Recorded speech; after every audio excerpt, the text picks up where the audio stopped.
तो हेलो बच्चों, आज हम पढ़ने वाले हैं हिंदी के कुछ महत्वपूर्ण प्रश्न। क्योंकि आज से हम हिंदी का शुरुआत करने वाले हैं। सबसे पहले हिंदी में हम लोग देखेंगे कि पदखंड से कितने प्रश्न आते हैं और पदखंड कितना महत्वपूर्ण है हमारे एग्जाम के लिए। तो सबसे पहले हम शुरुआत करेंगे हिंदी के पदखंड से, जो कि आपके सामने है स्क्रीन पे। तो चलिए शुरू करते हैं कि हिंदी के पदखंड से आखिर हमारे एग्ज़ाम में कितने क्वेश्चंस आते हैं। तो चलिए देखते हैं। तो जैसा कि आप देख सकते हैं कि ये क्लास 10th का बिहार बोर्ड का खास करके इम्पोर्टेंट जो हिंदी का क्वेश्चन होगा उन्हीं को हम लोग देखेंगे, और ख़ास करके 2027 आने वाला एग्ज़ाम के लिए। तो चले आगे बढ़ते हैं और देखते हैं क्वेश्चंस को। तो आप लोग साथ साथ आंसर देते चलिएगा और अपना मिलान कीजिएगा कि किन का कितना आंसर सही हुआ और किन का कितना गलत हुआ। इससे आपको कॉन्फिडेंस आएगा। तो चलिए सबसे पहला है, हम लोग शुरू करते हैं। पहला क्वेश्चन, प्रेम वाटिका किसकी रचना है? प्रेम वाटिका किन की रचना है?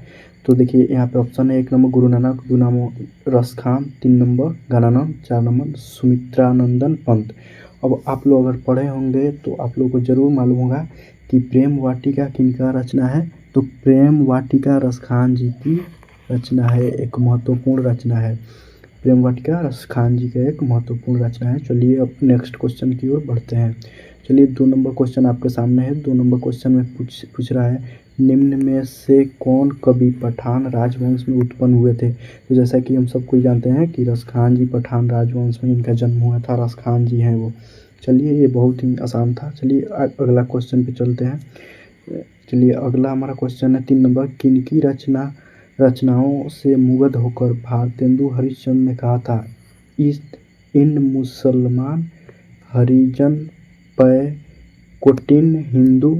थोड़ा जूम करना पड़ा क्योंकि ज़्यादा स्क्रीन कवर था। इन मुसलमान हरिजन पै कोटिन हिंदू वारिये, ये लाइन किनकी है? तो ये लाइन है रसखान जी की। और रसखान जी की इन्हीं लाइन से प्रभावित होकर भारतेंदु हरिश्चंद्र जी ने कहा था कि इन मुसलमान हरिजन पे कोटिन हिंदू वारिये, ये उन्होंने कहा था। चलिए नेक्स्ट क्वेश्चन की ओर पढ़ते हैं। अगला क्वेश्चन हमारा है 4 नंबर क्वेश्चन। चलिए जूम कर लेते हैं ताकि आपको ठीक से दिखाई देगा। 4 नंबर क्वेश्चन है हमारा, अपने पदों में ध्यान से पढ़िएगा, अपने पदों में कृष्ण का लीला गान किसने किया है? तो इसका आंसर आपका क्या होगा? चलिए जल्दी से आंसर दीजिए, आपको 10 से 20 सेकंड का समय देते हैं। अगर आप लोग पढ़ेंगे तो ज़रूर इसका आंसर दे पाएंगे। तो चलिए 4 नंबर का आपका आंसर हो जाएगा सी, क्योंकि रसखान जी से ही रिलेटेड ये चैप्टर है, तो इसका भी आंसर रसखान जी ही होंगे। चलिए नेक्स्ट क्वेश्चन की ओर हम लोग बढ़ते हैं। तो चलिए हमारा नेक्स्ट क्वेश्चन है, रसखान किस छंद में सिद्ध थे? रसखान जी किस छंद में सिद्ध थे? अब आप लोगों को ये बताना है। अगर पढ़े होंगे लोग तो आसानी से बता देंगे। तो चलिए इसको देखते हैं हम। रसखान जी किस छंद में सिद्ध थे? तो चौपाई में। किस छंद में थे? चौपाई में। चलिए नेक्स्ट क्वेश्चन की ओर बढ़ते हैं। बहुत ही इजी क्वेश्चन था ये हमारा। तो चलिए नेक्स्ट क्वेश्चन है हमारा 6 नंबर, प्रेम बाण रसखान ने किससे कहा है प्रेम बाण रसखान जी लेकिन बोले हैं किन्हीं को? वो कौन है जिन्हें रसखान जी प्रेम बाण बोले हैं? तो वो है हमारे हो गए, चलिए जल्दी से आंसर दीजिए इसका। वो हमारे हो गए कृष्ण जी। कृष्ण को रसखान जी बोले हैं प्रेम बाण। चलिए अगला क्वेश्चन हम लोग देखते हैं। अगला क्वेश्चन है हमारा 7 नंबर क्वेश्चन है, तीपुर। क्वेश्चन ध्यान से देखिएगा, तीपुर शब्द का अर्थ क्या है? तो जैसा कि आप लोग पढ़े होंगे अगर पदखंड, तो आप लोगों को मालूम होगा कि तीपुर शब्द का अर्थ क्या है। ती मतलब 3 होता है। आप लोग याद रखिएगा, ती मतलब होता है 3। अब 3 देखिए यहाँ पे है 3 लोग।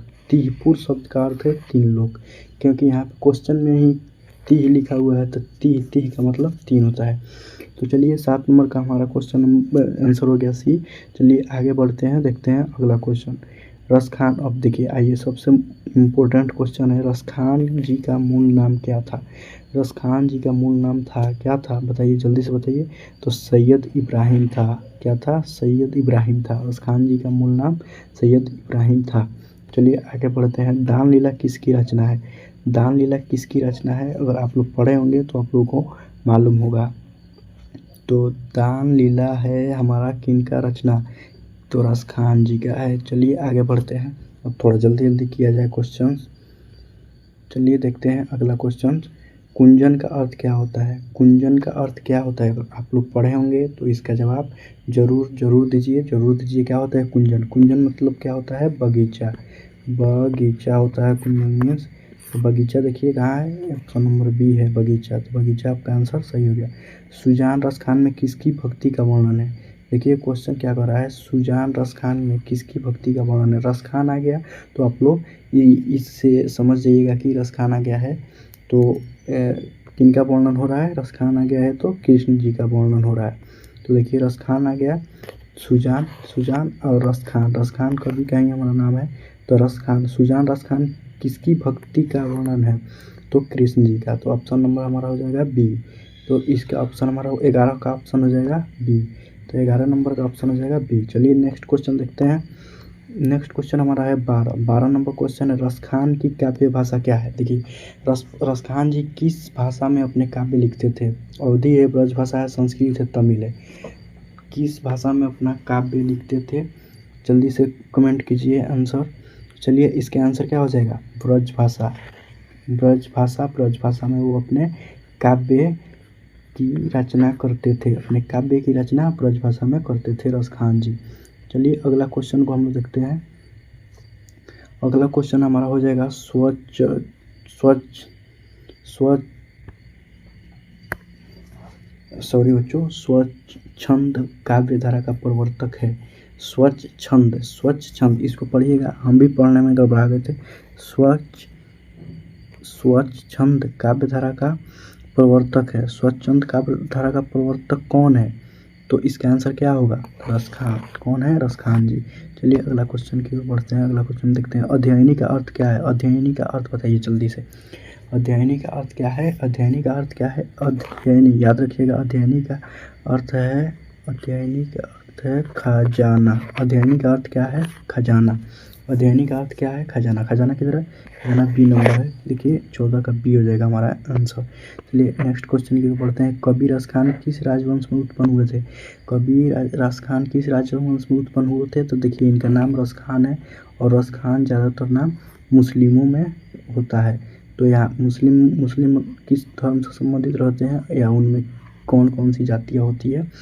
तो आप जैसा कि जानते हैं कि मुस्लिम में होती है पठान होता है, शेख होता है और भी बहुत सारा उनका भी जाति होता है। तो पठान वंश राजवंश में थे। कबीर रसखान किस राजवंश में उत्पन्न हुए थे? तो पठान राजवंश। चलिए अगले क्वेश्चन की ओर बढ़ते हैं और अगला क्वेश्चन देखते हैं। क्वेश्चन नंबर 16 क्या कह रहा है? आप लोग इसका आंसर जल्दी दीजिए। देखिए चलिए देखते हैं क्वेश्चन नंबर 16 क्या कह रहा है। क्वेश्चन नंबर 16 है, रसखान के रचना काल के समय किसका राज्यकाल था? किसका राज्यकाल था? रसखान जब रचना करते थे उस समय कौन राजा था या किस काल में करते थे? ये भी क्वेश्चन आपसे पूछा जा सकता है। तो 16 नंबर का क्या होगा आंसर? जल्दी से बोलिए। तो ये जहांगीर के काल में रचना किया करते थे, तो जहांगीर हो जाएगा। चलिए अगला क्वेश्चन देखते हैं 17 नंबर। 17 नंबर क्वेश्चन है आपका, कौन सी कृति रसखान की नहीं है? इनमें से आपको बताना है कि कौन सी रचना जो कि रसखान जी नहीं किए हैं। रसखान की नहीं है, यहाँ पे ध्यान से देखिए क्या लिखा है? रसखान की नहीं है, नहीं लिखा हुआ है। तो नहीं है इनमें से कौन? तो जल्दी से आप लोग आंसर कमेंट कीजिए, कमेंट कीजिए। देखिए प्रेम वाटिका रसखान जी का है, अध्यायाम रसखान जी का है, सुजान रसखान, ये तीनों रसखान जी का है। ये तीनों रसखान जी का है। प्रेम फुलवारी है, प्रेम फुलवारी ये रसखान जी का नहीं है। ये तीनों है और प्रेम फुलवारी नहीं है, इसलिए आपका आंसर हो जाएगा ए। आंसर ऑप्शन नंबर ए हो जाएगा आपका आंसर। तो चलिए अगला क्वेश्चन की ओर हम लोग बढ़ते हैं। अगला क्वेश्चन क्या कर रहा है, किसने कहा था इन मुसलमान हरिजन पे कोटि हिंदू बारहवीं। देखिए अभी आप लोग ऊपर देखे हैं कि ये शब्द कौन बोले थे, तो ये भारतेंदु हरिश्चंद्र जी बोले थे इनके काव्यों को पढ़कर। तो देखिए भारतेंदु हरिश्चंद्र जी कहाँ है, बी। 18 नंबर का आपका आंसर क्या हो जाएगा, बी। चलिए अगला क्वेश्चन को देखते हैं। 19 नंबर, मनमानिक में कौन सा अलंकार है। अब देखिए एक अलंकार से भी क्वेश्चन आ गया जो कि आपके एग्जाम के लिए काफ़ी इंपॉर्टेंट है। तो मनमानिक में कौन सा अलंकार है, आप लोग जल्दी कमेंट कीजिए, क्या होगा, रूपक, रूपक अलंकार होगा। चलिए अगला क्वेश्चन की ओर देखते हैं। अगला क्वेश्चन लास्ट हमारा क्वेश्चन है, रसखान को पुष्टि मार्ग की किसने दीक्षा दी। रसखान जी को पुष्टि मार्ग की दीक्षा किसने दी, आप लोगों को ये बताना है। तो किन्होंने दी, तो स्वामी विठल नाथ। किसने दी, तो स्वामी विठल नाथ ने रसखान जी को पुष्टि मार्ग का दीक्षा दिया था, पुष्टि मार्ग का। तो चलिए आगे का क्वेश्चन देखते हैं। तो चलिए शुरू करें। अगला क्वेश्चन हमारा क्वेश्चन नंबर है, हमारा अगला 21 है। क्वेश्चन नंबर 21 क्या कह रहा है, क्वेश्चन नंबर 21 में है कि रसखान किस काल के कवि हैं। रसखान जी किस काल के कवि थे। चलिए इसके आंसर आप लोग दीजिए, जल्दी से दीजिए। रसखान जी किस काल के कवि थे, तो भक्ति काल। भक्ति काल क्यों, क्योंकि ये कृष्ण जी का भक्ति किया करते थे और उनके बारे में ज़्यादातर लिखा करते थे। इन कौन काल के कवि थे ये, भक्ति काल। चलिए अगला क्वेश्चन हमारा 22 नंबर है। 22 नंबर क्वेश्चन है, रसखान दिल्ली के बाद कहाँ चले गए। रसखान जी दिल्ली को छोड़कर बाद में कहाँ चले गए थे, कहाँ चले गए। चलिए इसका आंसर जल्दी से दीजिए। इसका आंसर क्या हो जाएगा, वज्रभूमि। कहाँ चले गए, वज्रभूमि। रसखान जी दिल्ली को छोड़कर बाद में कहाँ चले गए, वज्रभूमि। रसखान जी दिल्ली के बाद कहाँ चले गए, वज्रभूमि चले गए, याद रखिएगा। चलिए अगला क्वेश्चन देखते हैं, रसखान की भक्ति कैसी थी। रसखान जी की भक्ति कैसी थी, सगुण या निर्गुण या नवगुण या सहज गुण। देखिए सगुण वह होता है जिसमें मूर्ति का पूजा किया जाता है, मूर्ति का पूजा किया जाता है, वो सगुण भक्ति धारा बोला जाता है उसे। सगुण में ईश्वर का आकार को माना जाता है, जैसा कि आप जानते हैं। और निर्गुण है जो निर्गुण भक्ति धारा है, इसमें निराकार, ईश्वर के आकार को निराकार, नि से निर्गुण नि से निराकार माना जाता है। निर्गुण भक्ति धारा में ईश्वर के आकार को निराकार माना जाता है, जैसा कि आप लोग समझते हैं। तो अगला आपका आंसर क्या होगा, रसखान की भक्ति कैसी थी। रसखान जी मूर्ति पूजन करते थे या नहीं करते थे, इसी से आप आंसर निकाल सकते हैं। तो रसखान जी की भक्ति धारा या भक्ति कैसी थी, जल्दी से जल्दी आंसर दीजिए आप लोग इसका, कैसी थी। तो ये मूर्ति पूजन करते थे, तो यानी कि सगुण भक्ति धारा के कवि थे ये। कैसी थी इनकी भक्ति धारा, सगुण, सगुण भक्ति धारा। सगुण भक्ति धारा याद रखिएगा, जिन लोग भगवान को मूर्ति के रूप में पूजते हैं और उनके एक निश्चित आकार को मानते हैं। निर्गुण का मतलब होता है वे लोग जो भगवान को निराकार बिल्कुल मानते हैं कि भगवान का आकार कुछ नहीं होता, भगवान हर आकार में होता है, हर जगह होता है, इसलिए मूर्ति के रूप में नहीं पूजना चाहिए। इसका एक प्रमुख एग्जाम्पल आपके लिए हो जाएंगे कबीरदास। कबीरदास भगवान को निराकार यानी कि निर्गुण भक्ति धारा को माना करते थे। तो चलिए अगला क्वेश्चन हमारा हो जाएगा, इसका आंसर लगा लीजिएगा आप लोग। इसका आंसर क्या हो जाएगा, इसका आंसर हो जाएगा आपका ए, सगुण भक्ति धारा। ये सगुण भक्ति धारा को मानते थे रसखान जी। अगला आपका क्वेश्चन हो जाएगा 24 नंबर। 24 नंबर क्वेश्चन को देखते हैं। चलिए 24 नंबर क्वेश्चन क्या कर रहा है, रसखान हिंदी के लोकप्रिय कवि हैं। रसखान जी हिंदी के लोकप्रिय कवि हैं। हिंदी के लोकप्रिय कवि कैसे हैं या किस संदर्भ में है। तो 24 नंबर का आपका आंसर क्या हो जाएगा, डी। तो डी क्या है, जातीय, जातीय संदर्भ में रसखान जी हिंदी के लोकप्रिय कवि हैं। चलिए अगला क्वेश्चन देखते हैं, स्वामी विठल नाथ ने रसखान को कहाँ दीक्षा दी। देखिए आपके स्क्रीन पे है क्वेश्चन, स्वामी विठल दास ने या नाथ ने रसखान को कहाँ दीक्षा दी थी, कहाँ दीक्षा दी थी। तो आप लोग पढ़े हैं पुष्टि मार्ग में, कहाँ दी थी, पुष्टि मार्ग में। चलिए अगला क्वेश्चन देखते हैं। अगला क्वेश्चन है, रसखान ने श्री कृष्ण का लीला गान किस में किया है। रसखान जी ने अपने किस पुस्तक में श्री कृष्ण का लीला गान किया है। चलिए इसका आप लोग आंसर जल्दी से जल्दी दीजिए, चलिए कमेंट कीजिए, क्या होगा, क्या होगा। तो किस में किया है, सवयों में। ऑप्शन नंबर ए हो जाएगा आपका आंसर, सवयों में, सवयों में किया है। अगला क्वेश्चन देखते हैं। अगला क्वेश्चन आपको हो जाए, आधुनिक काल के साहित्यकार है। आधुनिक काल के साहित्यकार कौन है? रसखान, रैदास, विठलनाथ या भारतेंदु हरिश्चंद्र? कौन है आधुनिक काल के साहित्यकार? कौन है? जल्दी से जल्दी बताइए कौन है? भारतेंदु हरिश्चंद्र। ये आधुनिक के युग के कवि इन्हें कहा जाता है। भारतेंदु हरिश्चंद्र जी आप लोग याद रखिएगा, आधुनिक के काल का कवि इन्हें कहा जाता है। आधुनिक काल का कवि, जैसे आदिकाल रीतिकाल होता है तो वैसे ही ये आधुनिक काल के कवि हैं। ऑप्शन नंबर डी आपका हो जाएगा राइट आंसर। चलिए अगला क्वेश्चन देखते हैं। प्रेम वरण। प्रेम वरण का अर्थ क्या है? देखिए प्रेम वरण, वरण, प्रेम वरण का अर्थ क्या है? तो प्रेम का रंग, वरण मीन्स रंग होता है।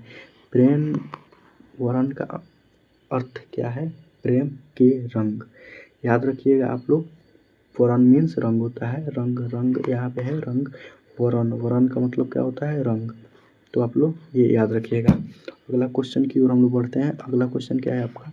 माली मालिन। देखिए ध्यान से देखिए, माली मालिन कौन सा समास है? माली मालिन, देखिए माली और मालिन दोनों साथ साथ है, जैसे दाल और भात दोनों साथ, ऐसे अगर जो दो दिख जाए साथ साथ, दाल और भात, तो ये कौन सा समास है? अगर जो पूछते, और इम्पोर्टेंट है, हम बता रहे हैं इम्पोर्टेंट है, ये पूछ सकता है नहीं, पूछेगा, और कितनी बार पूछ चुका है, तो इसलिए दो दो को लगा है, दाल और भात, और दोनों साथ साथ है, तो द्वंद्व, द्वंद्व मतलब दो, तो दोनों साथ साथ है और दो को लगा है, तो आपका कौन सा आंसर हो जाएगा? द्वंद्व। तो 29 नंबर का आपके क्वेश्चन का आंसर क्या हो जाएगा? डी। 29 नंबर क्वेश्चन का आंसर डी हो जाएगा। अगला क्वेश्चन देखते हैं। डॉक्टर विजेंद्र के अनुसार रसखान की मृत्यु कब हुई थी? डॉक्टर एक विजेंद्र जी हैं इतिहासकार, इनके अनुसार रसखान जी की मृत्यु कब हुई थी? चलिए आप लोग जल्दी से इस क्वेश्चन के आंसर लगाइए, कब हुई थी? जल्दी जल्दी से बोलिए, जल्दी से, कब हुई थी? कब हुई थी? तो 1618 ईस्वी में हुई थी।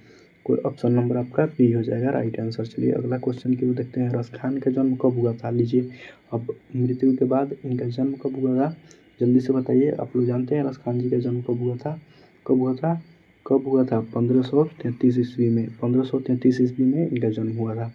अगला क्वेश्चन है 252 वैष्णवन की वार्ता, याद रखिएगा, के आधार पर रसखान जी का जन्म कहाँ हुआ था?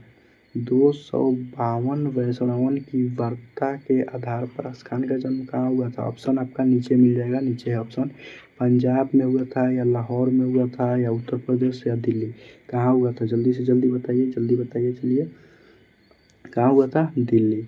क्योंकि आपको मालूम है कि बाद में वो दिल्ली छोड़कर चले गए, तो पहले दिल्ली में ही रहते थे और वहीं से अपने काव्यों की रचना करते थे। बाद में दिल्ली छोड़कर कहाँ चले गए? आप लोग आंसर कमेंट कीजिए, क्योंकि ऊपर बता चुके हैं आप। चलिए अगला क्वेश्चन है 33 नंबर। 33 नंबर क्वेश्चन क्या है? प्रेम अयनी श्री राधिका में कितने दोहे संकलित है? कितने दोहे संकलित है प्रेम अयनी श्री राधिका में? चलिए बताइए, जल्दी से जल्दी कमेंट कीजिए। कितने हैं? 4, याद रखिएगा कितने? 4। चलिए अगला क्वेश्चन देखते हैं। करील के कुंजन ऊपर वारी, देखिए ये भी एक दोहा है। करील के कुंजन ऊपर वारी के अंतर्गत कितने सवैया संकलित है? कितने सवैया संकलित है? 34 नंबर क्वेश्चन का आंसर दीजिए, कितने हैं? 1। इसका आंसर क्या होगा? 1, ऑप्शन नंबर 1। आगे चलिए। दान लीला में कितने छंद संकलित है? याद रखिएगा, दान लीला में कितने छंद संकलित है? जल्दी से आप लोग आंसर दीजिए, कितना होगा? 11। 11 है, आप लोग याद रखिएगा, ये काफ़ी इम्पोर्टेंट है। राधा कृष्ण के संवाद को किस पद प्रबंध में संकलित किया गया है? राधा कृष्ण जो बात करते हैं, संवाद मीन्स होता है बात करना, या बात किए हैं राधा और कृष्ण ने, उसे किस पद प्रबंधन में संकलित किया गया है? किस पद प्रबंधन में संकलित किया गया है? तो दान लीला में। ऑप्शन नंबर क्या हो जाएगा? सी आपका राइट आंसर हो जाएगा। अगला क्वेश्चन देखिए। मालिन माली किसे कहा गया है? मालिन माली किसे कहा गया है? तो राधा कृष्ण को कहा गया है। आगे बढ़िए, आगे देखिए। आपका खत्म हो गया यहाँ तक। टोटल आज हम 37 क्वेश्चन किए हैं। देखिए आपका यहाँ तो खत्म हो गया है। अब एक लास्ट में आपको क्वेश्चन हम देते हैं, जो कि आपको घर से या जानते होंगे तो कमेंट कर दीजिए, या आप पढ़ के इसको कमेंट कीजिएगा। देखिए क्वेश्चन एक बहुत इम्पोर्टेंट है आपके एग्ज़ाम में हर साल, इससे रिलेटेड, इनके जन्म से रिलेटेड, मृत्यु से रिलेटेड, या इनके जन्म स्थान से रिलेटेड, जैसे जन्म कब और कहाँ किस स्थान पे हुआ था, और भारतीय संविधान का रचयिता भी इन्हें कहा जाता है। आप लोग इस क्वेश्चन का आंसर याद रखिएगा और कमेंट कर दीजिएगा। आप जैसे ही कमेंट कीजिएगा और आपका अगर आंसर सही होगा तो कल के वीडियो में हम आपका नाम यहाँ पे शो करेंगे स्क्रीन पे, किन किन बच्चों ने अपना आंसर सही कमेंट किया है। तो चलिए आज के लिए इतना ही। याद करके आप लोग इस क्वेश्चन का आंसर ज़रूर कमेंट कीजिए। चलिए जय हिंद, मिलते हैं कल एक दूसरे वीडियो के साथ। ठीक है, बाय बाय।